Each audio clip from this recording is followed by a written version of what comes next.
Hey everyone, Happy New Year and welcome to the Fantasy Debate with Sam and Tate, brought to you by drrota.com. Get your daily prescription of fantasy sports. Derek, how are you in this brand new year? We're both, I think, not in our typical settings, but that is okay because we're together, new year, new us. We just got to finish this off nice and clean with a championship. No big deal. Yo, 2022, I didn't get to ring it in with you when the clock struck midnight. I'm Eastern Standard Time, you're Pacific Standard Time. And I don't know how many times you've ever tried to pop a bottle with a sleeping baby upstairs of champagne, but I did it just for you. Welcome to the very first episode of the Fantasy Debate with Sam and Tate for 2022 and beyond. Cheers. Good to bring it in with you. I'm hoping that, like our listeners, you're in just as many championship scenarios. I'm in one myself out of my many leagues. Just grateful to be in the one, but still going to be a nail biter down to the last minute. If you look across this championship, we literally, like every player, it's just like splitting hairs on who's going to take home the ship. I know, and one of my resolutions heading into 2022 is positivity. So as much as we're going to focus on some of those negative things, I'm going to switch it back to a positive, match it out, balance it out. I think that it's uncommon to drink a mimosa at this time of night. By the way, what is your champagne to orange juice mimosa balance? So my ratio tends to be the orange juice is there for color. Like it's more like a garnish than like a 5-10%, right? Just a little. Yeah. It's just it's a whisper of orange juice, and then the rest is all a whisper. Nicely done. Okay, we're on the same page then. Yep. A lot of madness, a lot of things. I got a championship game. I got a third place game. We got some things to discuss. We got some peoples to discuss. Crazy. We're talking about week 17 and championship round. Like it's still weird to say, but here we are. And there's a lot of different circumstances that I think will come up as we're covering these games to a lot of teams that maybe are not playing with the quarterback that we thought they were going to be playing with. Some people still on the COVID list. So you like that? It's going to be a lot of different things. It's a mess to try and sort out right now. But hey, we're doing what we can with it. The "you like that" was a teaser. I hope you picked up on it. I just got it. But good. It happened against my Bucks, circa a matchup against the Washington football team. Go. Let's do this. Let's do this, guys. If you have any questions, please throw them at us in the comments. We'll get to them as quickly as we can, and hopefully we can help you right along with that championship or any DFS plays that you're going back and forth. Throw them at us in the comments. We're happy to have you join us. Let's go down a couple lists. Let's start with the Bills versus Falcons game. This one I think is going to be a little bit different than I first anticipated. Looking at the weather, you're going to laugh at my weather report again, but it's going to be a bit rainy, a little bit snowy, a little bit slushy. So maybe it's going to dampen the passing game for both teams a little bit. But looking at the matchup and looking at that scenario, I'm hoping this is a big bounce back for Cordero Patterson because as of the last couple weeks, he hasn't done what he normally does to get you into the championship. For you, given how he's performed those last 2 weeks, are you still going to be starting him? Depends on the options. I think right now he's kind of dropped back down to where he's come back to earth, right? It's kind of that regress to the mean where we've become accustomed to Cordell Patterson being his entire career, which is like a flex option, if that. I mean, he still saw 7 carries last week, but in 3 consecutive weeks now, he's seen his total touches drop from 21 to 13 down to 8. So, I mean, that's concerning, and you can't ignore it. I wouldn't ignore it, and it makes him a little bit more difficult to trust, particularly heading against Buffalo, who's got a pretty good defensive unit, to say the least. So I think he's more of a top 25 play. I'm not very bullish on his outlook this week, and in particular Matt Ryan, too. Really the Falcons in general, outside of Kyle Pitts and maybe Russell Gage. Yeah, I was going to ask about Russell Gage because the Buffalo's pass defense has allowed the fewest points to receivers this season. So for him, I don't know that he's going to have as big of a week as maybe we'd hoped for him to have this week, just given that scenario. Well, we saw him string together 4 pretty darn good weeks where I think it was, at least 10 or more fantasy points in PPR formats. And then, of course, last week he puts up a dud. He even fumbles, to add insult to injury, like 4 catches, 39 yards. Just this Falcons offense is going to do that from time to time. And I think they're going to have some protection issues against the Bills unit up front. Even without Trey White, I'm not predicting a huge game for Russell Gage. The only thing that could help him out is maybe just target volume, period, if they do fall behind to Josh Allen and the Bills. But I could just see this being more of a sloppy game. The Bills are riding high off a big win against the New England Patriots. And the Falcons are fighting for their slim playoff hopes. So, I don't think it's going to be an easy runaway victory for the Bills, even though I do think they'll win. I don't see a super high scoring game. This doesn't feel like a blowout scenario that the Bills are just going to mop the floor with the Falcons. Okay, I get that. So in terms of Kyle Pitts, then, for anyone that has held on to him all season and he's had a couple moments, he's been a slightly bit more of an uptick. He is garnering the big volume of targets as of right now with the offense. So you're still starting him. Is he just like very end of your top 12? I would. He's still inside my top 8, really. I mean, what guys outside of the elite really offer you the same upside that Kyle Pitts has? I mean, very, very, very few. And every single week he sees like a minimum of 6 targets, right? Which is still pretty darn good for the tight end position. And he makes the most of those targets. Not an easy matchup, but I'm still going to roll out Kyle Pitts unless you just have a stacked tight end depth chart on your fantasy squad. I'm probably still starting Kyle Pitts in most situations. Gotcha. Let's go on the other side of the ball. Cole Beasley and Gabriel Davis have both been activated off the COVID list. So anyone looking for Isaiah McKenzie to double down on a great week that he had, I don't think Mckenzie, our boy Isaiah. Like, what? Did you see that coming?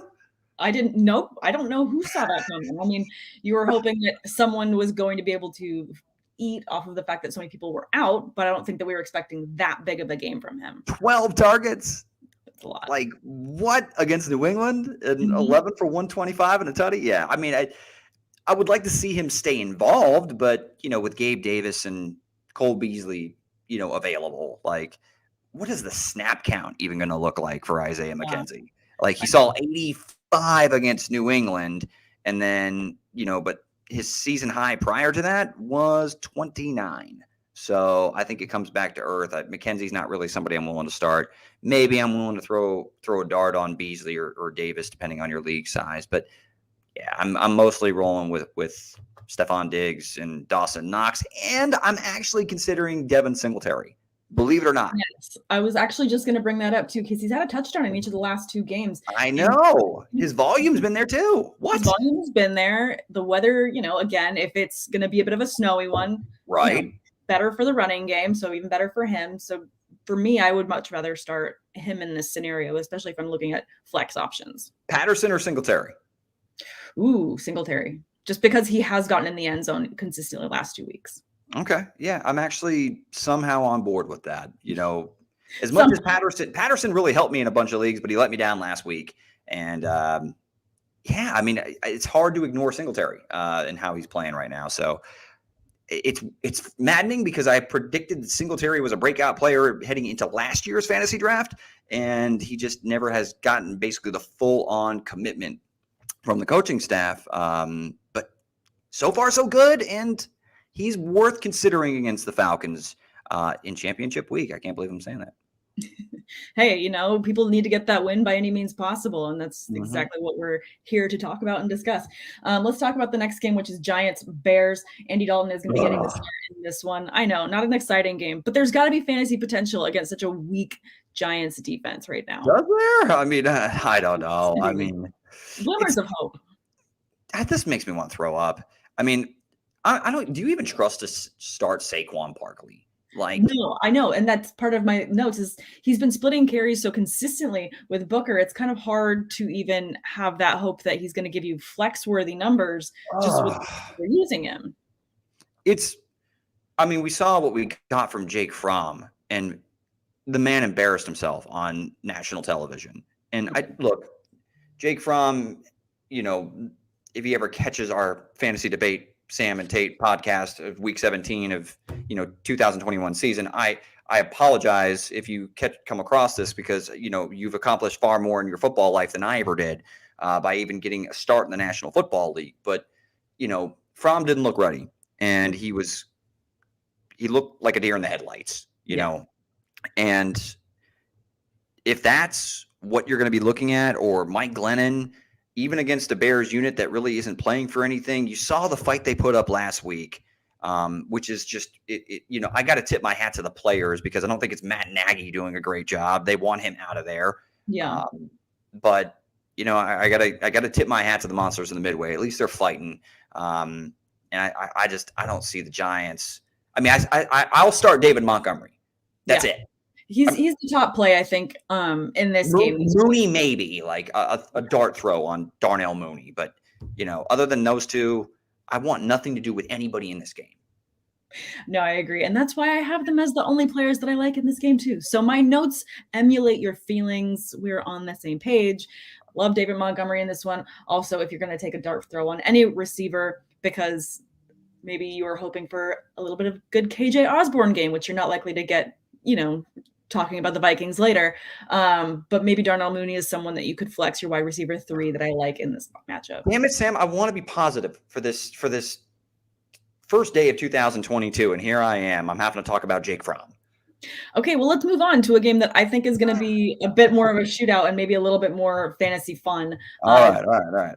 Chiefs Bengals game, I think, is going to be some good volume for fantasy managers. This has got to be This has got to be the one where everyone, makes their winnings. This is where we get the money back. This is like the episode of Friends where Joey says this is where he makes his money back, and then he just loads up at the buffet. This has to be the game for that. I know what you're talking about. It's right after Monica and Chandler hooked up. Like, don't go Friends on me. Like, we can go down this road. So that being said, I'm excited about this. I mean, this could be a playoff preview. Who knows if this is an AFC championship preview? I mean, I'm not going to go that far quite yet, but Burrow, I mean, he flashed that LSU Heisman Trophy winning season capability against the Ravens, like a statement win last week with 525 and 4 tutties through the air. Yeah. Joey B's arrived, and well, I don't know. I think it's a little bit too early to say fully arrived, because if you think about it, the Ravens were without a lot of players, a lot of great secondary players that they normally would be able to throw a bigger fight on. I'm not saying that he didn't have an amazing game. You know me, I'm definitely a fan. I'm a Burrow fan. I'm on board. You're a Steelers fan, and you're not liking that they have Joe Burrow and you have Ben Roethlisberger's last hurrah on Monday Night Football. It's going to be an emotional weekend. I get that. But it's going to be okay. No, Joe Burrow is a great future for that franchise. I mean, it's a great fit. They're doing everything they can to make everything work for him, and it's showing. That game showed it. And just everything that he can possibly do. I'm just saying that defense that he saw wasn't the top tier defense, and he wasn't putting numbers against that. So that's what my only pause is. And I understand the flip side of the coin. You're not playing against a beat-up Ravens unit. You are playing against, arguably the baddest man on the planet outside of Tom Brady and Patrick Mahomes. And the Kansas City Chiefs, who just mollywopped your Steelers without Travis Kelce, and Tyreek Hill only caught his 2 passes on the first drive of the game. It was, you talk about a statement win. Yeah, the Bengals, so did the Kansas City Chiefs, and they've looked great rattling off 8 straight wins. So it's going to be a very intriguing matchup. I'm starting everybody okay, not everybody, but I'm starting the studs in this game without a shadow of a doubt. And I think that this is probably going to be a high scoring affair. Would not be surprised at all if it's going to top 55 or 60 total points. No, I agree. I'm definitely betting the over. I don't know if you just caught the Rose Bowl, but that one was definitely you bet the over, because they hit over 90 points in the over combined between the two teams. College football. Love me a big bowl game that's going to give you crazy points. So that was a fantastic one. But this is going to be a huge scoring game. The Music City Bowl was also pretty good between Purdue and Tennessee. They scored like 4 touchdowns in the last 5 minutes of regulation. It was that was a great one too. So Yeah. sorry. Also Aiden good game. O'Connell, 500 and something yards and 5 touchdowns. Anyway, I digress. Let's move on. I agree with you, and I want to emulate that. And you're starting absolutely everyone from this matchup. I mean, there isn't a player that I wouldn't start. I mean, obviously CEH is out. Darrell Williams takes a big uptick in touches that he's going to see, so no hesitation in starting him here. T. Higgins must start, obviously, because Jamar Chase has been drawing double coverages. It has just helped Higgins take the next big step as an elite receiver, has tons of opportunity. Tyler Boyd has tons of opportunity. I want to start everyone I can. And if you're even looking, I would think DFS CJ Uzoma as a tight end would be really inexpensive, and I would love to start him as well. Mixon's also starting to contribute in the passing game. Yeah. And Mixon's finally lived up to that potential that we all thought that he had. And, it's being a part of an offense that is led by Joe Burrow. And I just think the Bengals have a great outlook heading into next year and beyond. So, but this game right now, I can't wait for this week. I think it's the one I have circled for this entire slate. No, it's going to be the most fun to watch. Absolutely. So this is one where I'm starting absolutely everyone that is a Bengal, everyone that is a Chief. Let's go. This is going to be a really fun game. Let's go. All right, let's move on to another one. I want to talk about the Niners versus the Texans as Trey Lance is active because poor Jimmy G has a hurt thumb and he is not going to be playing. Oh, he has a hurt thumb. No, I'm kidding, man. That sucks. And it's really interesting. Have we seen the last start of Joey or Jimmy G in San Fran? Probably. Maybe. Trey Lance comes in and plays well. See what happens. But the Houston Texans cannot be overlooked. No. Just ask the Los Angeles Chargers. I think this game is a lot more trip-up worthy than San Francisco fans probably want to admit. With Trey Lance getting his second career start, I thought Trey Lance looked like a rookie and a guy that didn't play in 2020, when he got his first and only start so far this season. Yes, he's got all the tools. I'm sure his ceiling is sky high. And Shanahan is one of the better play callers in the National Football League.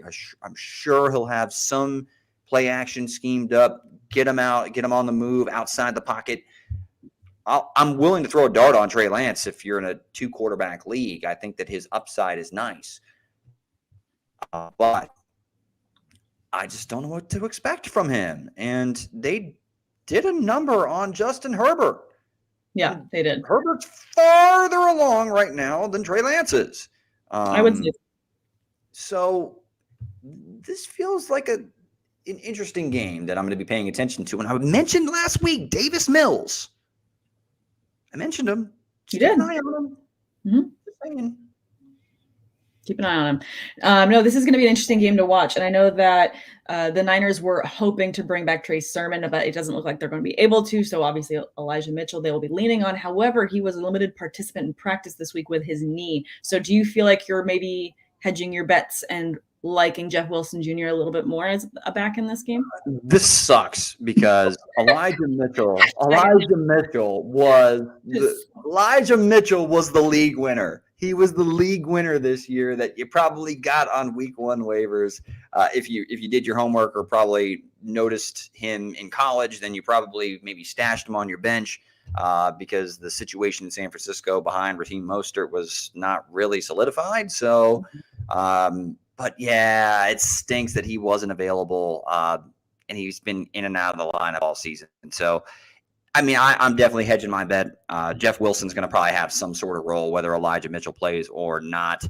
But whenever Mitchell has played, the last 3 games, he saw 22 or more carries. So if Mitchell's active, I imagine he's the go-to guy, and I will start him. Yeah, no, I definitely see that. And so you'll be wanting to watch the inactives first thing tomorrow morning just to make sure that you're starting the best possible players. Let's talk about the other side of the ball. We were talking about, you mentioned the Texans. They're not out of the fight and they're not giving up by any means. They trounced the Chargers. Do you feel like Rex Burkhead is likely to see as big of a game as he did last week? It's going to be hard to match these numbers. He had 2 touchdowns in the running game and he was all over the place, almost 150 rushing yards. The encouraging thing is he's seen at least 10 plus carries each of the last 3 weeks. He's also been involved in the passing game, maybe not as much as you probably expected him to be, but he's still getting a couple targets every game over the last 3 weeks. So, yeah, I think you can confidently start him as a flex option this week. Yeah, no, I definitely think he's a confident flex start for you there. Explosion, no, like last week, hell no. No. But I'm not expecting that game out of him. It's just depending on your other options. I would maybe give him a start, but definitely going to hedge my bets with that one. On the other side of the ball, for the Niners again, is there anyone else that you're maybe not starting, or are you just starting everybody? I mean, I'm starting Kittle. I'm starting Debo. No hesitation. If Mitchell plays, I'm starting Mitchell. If Mitchell's inactive, I'm starting Jeff Wilson. Lance, I'm very about. And Ayuk with Lance under center, no. I'm going to pass on. That would be the one that I would shy away from in this matchup. Exactly. Just given the quarterback change. Less high on Ayuk in this one. Correct. Yep. Love it. All right. Dolphins Titans, another one to watch, considering how the Dolphins are still somehow in it. What was the record that they had last week? They the first team to go 7 losses, then 7 straight wins. They were 1-7, and they've rattled off 7 straight wins and now control their own playoff destiny. That's madness. The destiny is in their hands. Do you think that they're going to be able to hang tough against this Titans defense, though? The power of the sun in the palm of my hand. Dr. Otto Octavius, maybe? Anything? Do I hear you actually? It's been a minute since I've seen those ones, and I still haven't seen Spider-Man, so no spoilers. No Way Home? You haven't seen it? No. Do not spoil it. Okay. Anyway, so Dolphins Titans. You're starting probably Donta Foreman, right? Mm-hmm. AJ Brown, duh. And then when it comes to the Miami Dolphins, Jalen Waddle's a must start. Yeah. I mean, Waddle baby. Get in there. Yeah. He worked that into his celebration dance. I'm not going to lie. It makes me laugh every time. But anybody else on Miami? I mean, Gesicki's always, worth a look at tight end. But yeah, I'm pretty much keeping it to that. I just don't trust anything out of that Miami backfield right now. Even though I liked what I saw from Duke Johnson a couple of weeks ago, not championship week. I mean, someone that people are going back and forth on. I know that I am in a couple formats because I'm looking at that third flex option just because it's a very deep league. But Devonte Parker is someone that I have very little confidence starting in this matchup. Is there any reason that you have for me to feel a little bit better about starting him? He didn't have a single catch last week. You want me to tell you he's good? No, it's with Waddle and Gesicki healthy. Could he be very efficient on his targets like he was the prior 2 games where, he caught 5 of 5 in week 13 and then caught 4 of 8 for 68 and a tutty in week 15 against the Jets? Yeah, he could, but I just I don't like the third passing option in the Dolphins offense. I'll steer clear of Devonte Parker if possible. And then for the running backs on that one, then I think I'm steering clear of Myles Gaskins completely in this one. Just the timeshare that he has with Duke Johnson is just so hard to figure out if he's going to get anything that's going to be start worthy in this one. I want nothing to do with the Miami backfield. No, thanks. Thanks, but no thanks. Thanks, but no thanks. Thank you next. Thank you next. Exactly. Love it. All right, let's talk about your Bucks. You've got a new Bucks jacket. Let's talk about this matchup. How'd you notice? It's hard to miss. Bucks versus the Jets. Is this a matchup that is going to be a little bit more of the Brady fire that we were hoping for from last week that we didn't get the full fire on? Is this going to be a really big game, or is this just going to be a kind of easy walk in the park? Nothing too crazy for Brady to have big fantasy numbers in this one. I think you're going to see something similar to last week, probably around 200, 250, yards through the air, probably I'd say 2 touchdowns. But I also think that you're going to see plenty of Ronald Jones, and Ronald Jones is going to do his thing. I think I'm predicting he goes over 90 and has a touchdown. Okay. Keyshawn Vaughn was a little bit more involved than I thought, but he's got a little spark, a little juice to him, so he'll make the most of his opportunities. I think it's more of a game they win on the ground and with their defense. Their defense, by the way, looks like they're getting healthy and playing pretty damn good ball. The last 2 weeks, they've held their two opponents to a combined 15 points. So that Bucs defense is kind of flying under the radar. Flying under the radar, which is good to know for anyone that's looking for defenses in terms of this one for this week, or having more confidence in starting them, maybe if they've been streaming defenses back and forth all season. Mm-hmm. And I mean, you're drawing the Jets offense. Not to say Zach Wilson has had his moments. Can't believe he scored a 50-plus yard rushing touchdown, but that's wild. But kudos. But yeah, I think it's a long game for Wilson and company on the offensive side. Now, in terms of their pass catchers for Brady, I know that he's been having to deal with a lot of injuries. Obviously, Antonio Brown is still questionable. He didn't practice on Friday. We don't know. He's probably going to be a game time decision whether or not he's going to get the start. If he starts, obviously it's a huge help to Brady. But also Mike Evans is dealing with an injury as well. So is there any other pass catcher that you'd be streaming? Like, is this a Scotty Miller one, or is this one where you think that Gronk kind of saves the day in the passing game? Or is it really just going to be such a run heavy game? You're steering clear of an additional pass catcher. They'll definitely throw the football. So Gronk's going to see his targets, whether AB is active, whether Evans is active, whatever. Gronk's a must start this week. But when I'm looking at the other options for the Bucs on the outside, I'm probably looking more towards Tyler Johnson than I am Scotty Miller.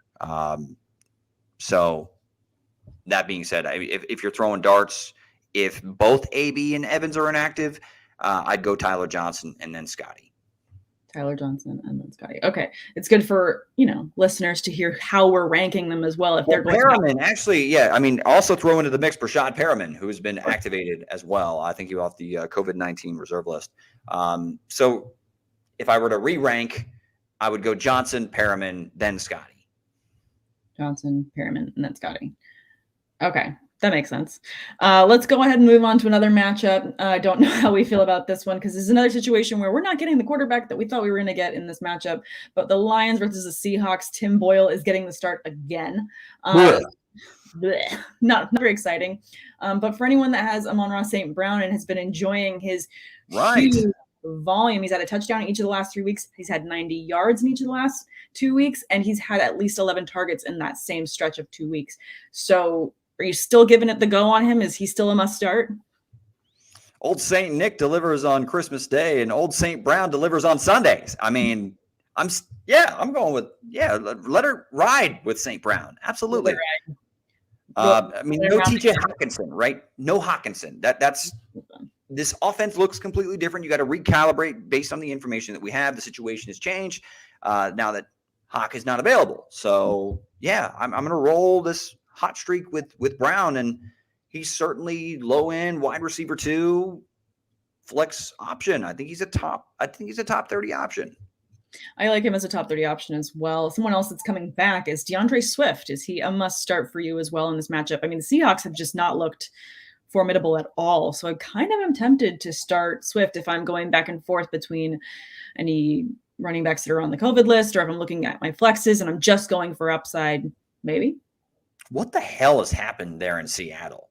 I mean, Pete Carroll, Super Bowl winning coach. Russell Wilson, Super Bowl winning quarterback. Bobby Wagner, a future Hall of Famer at middle linebacker. Like, this team has leadership, yet it seems like they're leaderless. It's weird.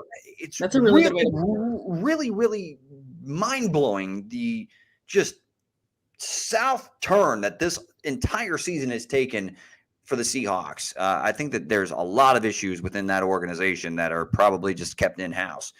But, I mean, that being said, I'm starting Deandre Swift. Hell yeah, I am.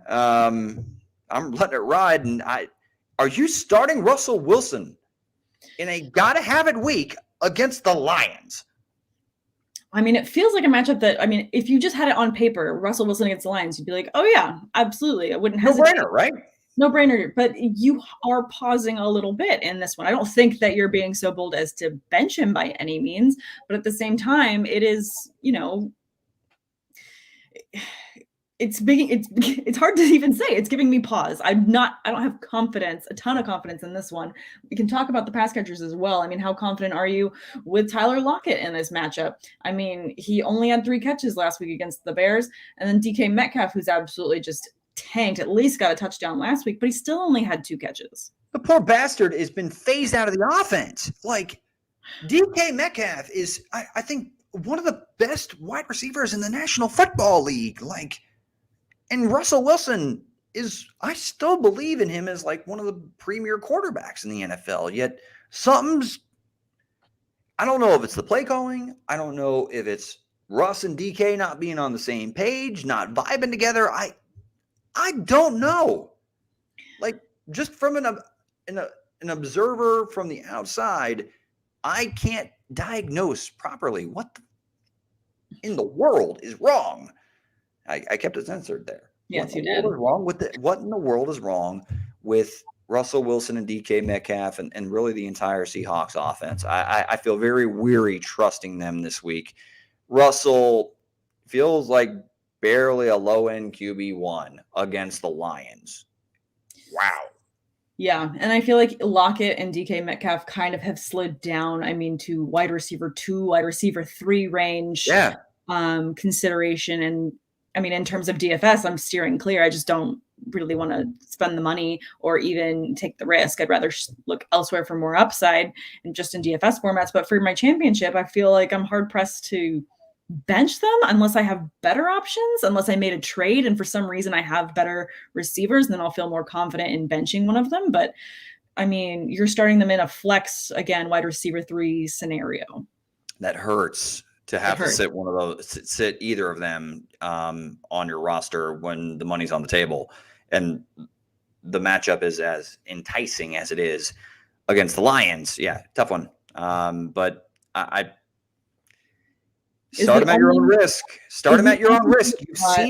You've seen enough struggles with this offense over an extended period of time that you should not be shocked if you continue to see more of the same. So start them at your own risk, but you've already seen this scenario play out in previous weeks. So if you get another dud from Seattle and Russ and the boys, it's on you. Yeah. Would the only person that you have any confidence starting from the Seahawks be Rashad Penny? I mean, he did have a touchdown last week, 17 touches. Yes. Yards. Like he's your only kind of must start. Yes, I'm hugging the microphone for those of you just listening on audio. Yes, I'm so happy for Rashad Penny. Oh my God. I felt like my take was about as worth of a penny when I told him I was telling all of you that I was such a believer in Rashad Penny that I thought he was barely behind Saquon Barkley when he came into the NFL draft. And then he lost his starting job to Chris Carson, and I look like an idiot. And now, are you starting Rashad Penny over Saquon Barkley this week? Yes. I was right a couple of years later, and a lot of situations have changed. But yeah, damn it. Anyway, see, that's I'm so happy for him. I'm so happy for him. I really am. Like he had a really bad injury, and I hope Chris Carson gets healthy. But Rashad Penny's a good back. And I'm super happy that at least he's getting an opportunity, right, to showcase his skills and why they invested a first-round pick in him. So in all seriousness, I would fire him into the lineup. I would start him with confidence this week. All right. I have one more matchup to talk about besides I did want to end on such a high note because that would have been a good note to end on was just the glee that you showed about Rashad Penny. You want me to hug the mic again? No, it's too much. But I do want to talk about Monday Night Football because we will be covering Sunday Night Football after this episode. So stick around. We'll cover that with our friends at WinView Games. We'll talk all about Rodgers. We'll talk about Cousins not getting his start. So we'll cover that shortly. But I do want to talk about Monday Night Football just briefly because it is my Steelers and it is likely Ben's last home game at Heinz Field. And it's against a huge rival in the Browns. And I am very nervous about this game because I just hope that Ben finishes the game healthy because the way that this division and the way these teams play each other is brutal. This is going to be a really tough matchup. And if you're someone that's been starting Najee Harris, you're still starting him, but you're going to be white knuckling it the whole day. The writing was on the wall with some of the issues that the Steelers have had along the offensive line, right? And Najee, although he's had a great rookie fantasy season and he rewarded a lot of folks like yourself that invested a first rounder in him, like he's had a great year. And I think he's a great player, and I think he's going to have a great NFL career. But his efficiency hasn't always been there this year because of the fact that they have some issues up front. And Ben has not been able to consistently connect with some of his options on the outside down the football field. Not to his fault, though. I mean, certainly it has a lot to do with Claypool and Johnson and their issues consistently with drops. That all being said, you're still starting Najee Harris. Even if you survived his Week 16 performance, congratulations. Still start him this week. I do not think that the Pittsburgh Steelers, in the home swan song of a Hall of Fame career for Big Ben Roethlisberger, are going to go out on a whimper. They're not going to go out with a loss. I believe that the Steelers will win this football game and do Big Ben justice, even though I don't think that they're going to make the postseason because they need a lot of help. But I do think that they send him off appropriately. And I think Big Ben plays off that emotion that he's going to have and delivers a pretty solid performance in front of his home fans for one last game. I certainly hope so. That's what you want for any player that's kind of leaving, and as they, like you said, swan song, leaving it all behind. You want to leave it all on the field, and I hope that he absolutely goes off and that he has a fantastic game. I do think that Najee Harris is going to be okay against the Browns. The last time he saw them, he did have a touchdown and over 90 yards in the running game. I think it's going to be a heavy volume game. He's been so successful, like you said, compared to the other pass catchers in terms of drops that I've seen. He's kind of their piece. So I think that could be just fine. In terms of the Browns, though, do you have any pause or any Brown player? So the Cleveland Browns, I'm still starting Nick Chubb. I'm starting Jarvis Landry. I'm not going to start any of the tight ends. Baker Mayfield, no thanks. I've got a couple IDP questions for you. Okay. Myles Garrett is dealing with a groin injury. TJ Watt is dealing with cracked ribs and playing through them last week, but was in and out of the lineup, was pretty much a non-factor against the Kansas City Chiefs. Yep. When it comes to the Browns too, they're also Jeremiah Owusu-Koramoah is dealing with an injury and is questionable heading into this weekend or heading into Monday night. Are you starting both of these defenses with confidence against Baker Mayfield and Ben Roethlisberger and thinking this is going to be kind of a low-scoring affair where there's a couple big plays that Big Ben generates, or is this going to be a higher-scoring affair where you're staying away from the defenses altogether?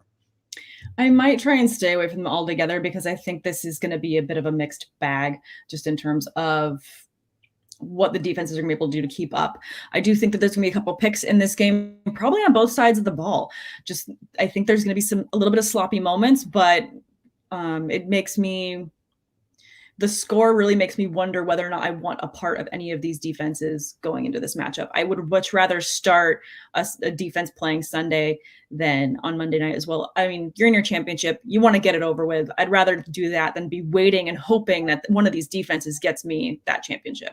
I know I've got IDP and I've got Myles Garrett and TJ Watt, and I've been wrecking teams all season long. I'm in the championship round, but I've got to wait till Monday night for both of them. That's brutal. And neither of them were anywhere near 100% last week. So I'm like, do I even start them? It's like, damn it. This is what fantasy football does to us all. It does. We have decisions. We have to live with them. And that is the theme of 2022. I'm going to be positive. I'm going to start them both, and they're both going to kick ass. And there you go. It's going to, like you said, TJ Watt's not going to want to miss out on this one again because this is a game for Ben, and he's going to want to get him that win as well. So I think they're going to be very tenacious. So go ahead and start both of them. It's going to be a crazy game, but in terms of just playing defenses alone, I would stay away. There you go. There you go.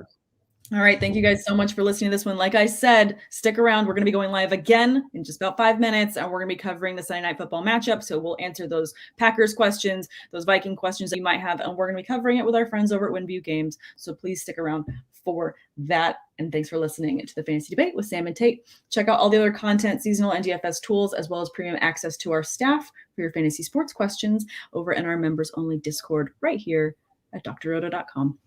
We'll be right back to talk about the pack. Until next time, later says the Tater. Hit that outro. Let's go. Thanks for stopping by the office. Get your fantasy prescription by subscribing to the channel and checking out drroto.com. And until the next visit, be well and